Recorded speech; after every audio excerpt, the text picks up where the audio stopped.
नागपूरच्या कोराडी औष्णिक विद्युत प्रकल्पात आज दुपारी मोठी दुर्घटना घडली। मिळालेल्या माहितीनुसार महानिर्मितीच्या 660 मेगावॅट क्षमतेच्या युनिट क्रमांक 10 मध्ये राख काढण्याचं काम सुरू होतं। याच दरम्यान अचानक बॉयलरमध्ये तांत्रिक बिघाड झाला आणि बॉयलरमधील छिद्रातून गरम राख आणि वाफ प्रचंड वेगाने बाहेर आली। ही गरम राख थेट काम करणाऱ्या अधिकारी आणि कर्मचाऱ्यांच्या अंगावर उडाली। काही क्षणातच परिसरात आरडाओरड सुरू झाली।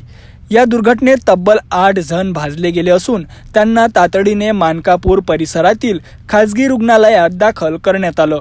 जखमींपैकी काहींची प्रकृती गंभीर असल्याची प्राथमिक माहिती समोर आली।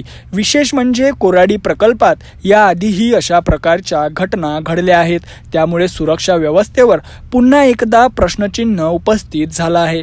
सध्या या घटनेची चौकशी सुरू असून नेमका बिघाड कशामुळे झाला याचा शोध घेतला जात आहे।